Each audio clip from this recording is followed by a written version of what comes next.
ಹೆಣ್ಮಕ್ಳೇ ತುಂಬ ಹುಷಾರಾಗಿರಿ. ಈ ವಿಡಿಯೋನ ಕೊನೆಯವರೆಗೂ ನೋಡಿ, ಖಂಡಿತವಾಗ್ಲೂ ನಿಮಗೆ ಉಪಯೋಗ ಆಗುತ್ತೆ.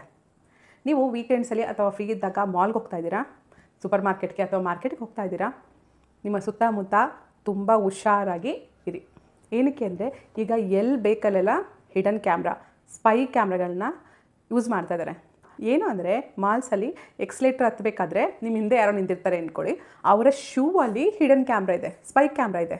ನೀವು ಸ್ಕರ್ಟ್ಸ್ ಹಾಕ್ಕೊಂಡಿದ್ರೆ ಅಥವಾ ಲಾಂಗ್ ಫ್ರಾಕ್ಗಳನ್ನ ಹಾಕ್ಕೊಂಡಿದ್ರೆ ಅವರ ಸ್ಪೈ ಕ್ಯಾಮ್ರಾದಿಂದ ನಿಮ್ಮ ಕೆಳಗಡೆ ಕಾಲಿಂದ ಮೇಲವರೆಗೂ ವಿಡಿಯೋ ತೆಗಿತಾ ಇದ್ದಾರೆ. ನನಗೆ ಹೇಳೋಕ್ಕೇ ಮುಜುಗರ ಆಗ್ತಾ ಇದೆ, ಅದನ್ನ ನನಗೆ ಇಲ್ಲಿ ತೋರ್ಸೋಕ್ಕೂ ಇಷ್ಟ ಇಲ್ಲ.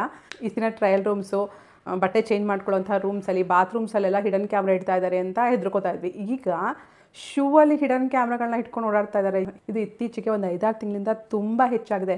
ಮೇನಾಗಿ ಮಾಲ್ಸಲ್ಲಿ ಹೀಗೆ ಹೆಚ್ಚಾಗಿ ನಡೀತಾ ಇದೆ. ತುಂಬ ಕ್ರೌಡೆಡ್ ಪ್ಲೇಸಸ್ಸಲ್ಲಿ, ಸೂಪರ್ ಮಾರ್ಕೆಟಲ್ಲಿ ನಿಮ್ಮ ಪಕ್ಕದಲ್ಲೇ ನಿಂತ್ಕೊಂಡು ಏನೋ ತಗೊಳ್ಳೋ ರೀತಿ ಆ್ಯಕ್ಟ್ ಮಾಡ್ತಿರ್ತಾರೆ. ಅವ್ರ ಕಾಲನ್ನ ಸ್ವಲ್ಪ ಸರಿಸ್ಬಿಟ್ಟು ಅಲ್ಲಿಂದ ಮೇಲ್ಗಡೆಗೆ, ನಿಮ್ಮ ಕಾಲಿಂದ ಮೇಲ್ಗಡೆಗೆ ಶೂಟ್ ಮಾಡ್ತಾ ಇದ್ದಾರೆ. ಹೆಣ್ಮಕ್ಳೇ ತಪ್ಪಾಗಿ ತಿಳಿಬೇಡಿ. ನಾನು ಮಾಲ್ಸ್ಗೆ, ಸೂಪರ್ ಮಾರ್ಕೆಟ್ಸ್ಗೆ ಹೊರಗಡೆ ಹೋಗಲೇಬಿಡಿ ಅಂತ ಹೇಳ್ತಾ ಇಲ್ಲ.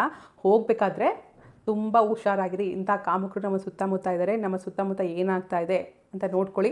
ಸ್ವಲ್ಪ ಏನಾರು ಡೌಟ್ ಬಂದರೂ ಅವ್ರ ಬಗ್ಗೆ ಇಮಿಡಿಯೇಟಾಗಿ ಪೊಲೀಸ್ ಕಂಪ್ಲೇಂಟ್ ಕೊಟ್ಬಿಡಿ. ಓಕೆನಾ? ನಮ್ಮ ಸಮಾಜದಲ್ಲಿ ಈ ರೀತಿ ಕೆಟ್ಟ ವ್ಯಕ್ತಿಗಳು, ಕೆಟ್ಟ ವೀಡಿಯೋಸ್ ತೆಗೆಯೋರು ತುಂಬ ಜನ ಇದ್ದಾರೆ. ನಾವು ಅವರಿಂದ ಹುಷಾರಾಗಿರಬೇಕು.